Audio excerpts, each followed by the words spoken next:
India buru 100 akun penyebar berita palsu setelah insiden serangan anti-Muslim.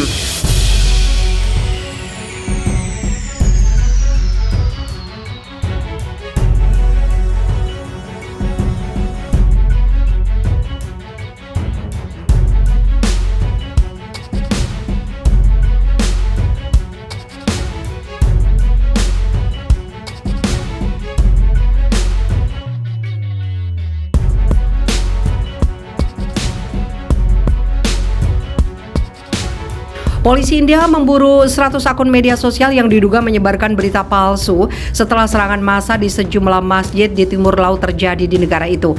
Sejumlah serangan kekerasan pada bulan lalu di negara bagian Tripura, India itu meletus di sela-sela unjuk rasa yang dilakukan oleh ratusan pengikut kelompok nasionalis Hindu sayap kanan.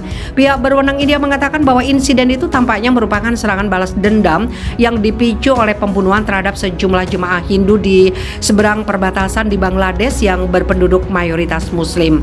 Dalam insiden itu, 4 buah masjid dirusak serta sejumlah rumah dan bisnis milik umat Muslim digeledah. Menurut keterangan polisi, orang-orang yang bertujuan untuk mengorbankan kekerasan lebih lanjut membagikan gambar yang menyesatkan di media sosial setelah insiden itu terjadi.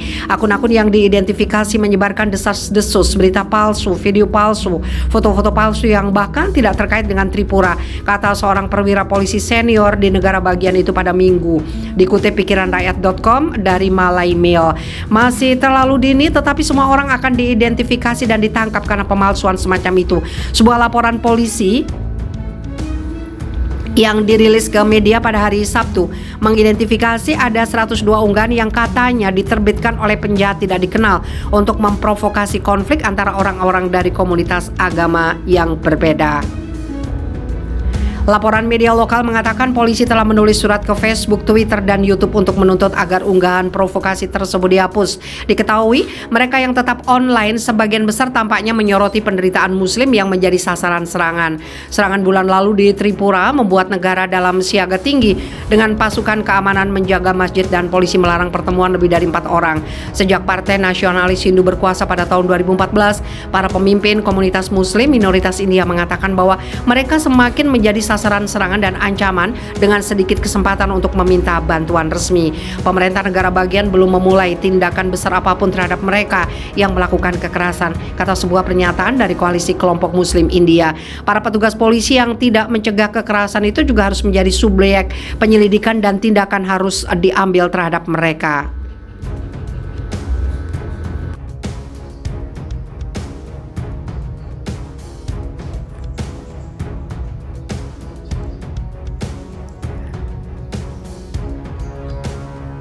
Kesaksian warga Muslim di India yang jadi sasaran kekerasan agama. Amiruddin masih syok sumber mata pencariannya di sebuah toko di desa kecil di India porak-poranda akibat kerusuhan. Dia adalah seorang Muslim di negara bagian Tripura, India. Hidupnya tentram dan damai hingga akhirnya bulan lalu saat massa Hindu mengamuk di desanya. Saya sedang berdiri tepat di seberang sawah ketika massa menyerang pasar di desa kami. Mereka tidak bisa menjangkau rumah kami karena ada polisi. Akhirnya kemarahan mereka beralih ke toko ini yang tutup pada sore hari selama beberapa jam. Penghasilan dari berdagang dia masukkan ke tabungan untuk menghidupi keluarganya yang terdiri dari 5 orang. Tidak banyak pekerjaan yang tersedia di desa Rowa. Toko-toko di desa tempat tinggal Amiruddin dibakar pada Oktober lalu. Dari total populasi 4,2 juta jiwa, tidak sampai 1 dari 10 orang di Tripura adalah Muslim. Mereka adalah minoritas kecil yang selalu hidup berdampingan dengan umat Hindu. Meskipun kekerasan agama atau komunal kerap terjadi di wilayah lain di India, hal itu tidak pernah terjadi di sini. Tidak jauh dari Rowa, di kota berikutnya, massa yang sama menyerang sebuah masjid. Di dalam pintu rusak karena dipukul menggunakan batu bata, bilah kipas dipelintir dan kaca jendela pecah. Masjid Chamtila dikelilingi oleh rumah-rumah umat Hindu dan Muslim, tetapi kebanyakan orang sekarang lebih suka tinggal di dalam rumah. Lebih dari 10 insiden kekerasan agama dilaporkan terjadi di distrik Tripura Utara pada Oktober. Banupada Cakraborty, seorang pejabat polisi senior di distrik itu, membantah laporan tentang masjid yang dibakar. Namun dia mengatakan beberapa masjid telah dirusak tanpa mengkonfirmasi jumlahnya. Serangan itu terjadi setelah unjuk rasa besar-besaran pada 26 Oktober yang dilakukan oleh organisasi Hindu garis keras Visa Hindu Parasat, sekutu dekat Partai Bharatiya Janata yang berkuasa di India dan beberapa kelompok religius lainnya. Mereka memprotes serangan terhadap umat Hindu di negara tetangga Bangladesh. Baru-baru ini Bangladesh berbatasan langsung dengan Tripura. Unjuk rasa berlangsung di kota perbatasan Panisagar, beberapa kilometer dari desa tempat Amiruddin.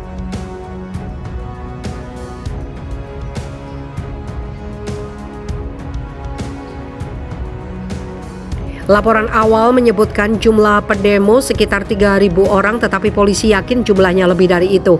Sekitar 10.000 orang ambil bagian dalam demo itu. Umat Hindu dan Muslim saling menuduh melakukan provokasi yang tidak semestinya terjadi. Ini yang sedang diselidiki, kata Cakraborty. Bijit Roy adalah pemimpin lokal VHP. Dia mengatakan serangan anti-Muslim dilakukan oleh orang luar yang tidak dikenal. Kami tidak menentang Muslim India. Mereka adalah rakyat kami sendiri. Mereka memiliki hak yang sama. Kekerasan dimulai setelah rumor pelemparan batu menyebar. Saya mencoba menyelamatkan masjid tidak jauh dari Panisagar, tepatnya di kota Kadamtala. Tersebar desas-desus tentang masjid dan toko yang dirusak. Kabar itu tersebar di media sosial dan memicu umat Muslim berkumpul di kota itu. Mereka meneriakkan slogan dan menuntut para pelaku kekerasan segera ditangkap. Di Curai Bari, desa terdekat, beberapa warga Hindu mengatakan menjadi sasaran umat Muslim. Keluarga Saha yang tinggal di sebuah rumah berlantai 2 menunjukkan kepada kami video ponsel yang memperlihatkan serombongan orang melempar batu dan merusak 2 mobil mereka yang diparkir. Sonali Saha yang berusia 18 tahun mengatakan dia tidak bisa tidur nyenyak sejak saat itu. Sekitar jam 10 malam ketika saya sedang belajar, gerombolan itu datang dan melemparkan batu dan botol kaca.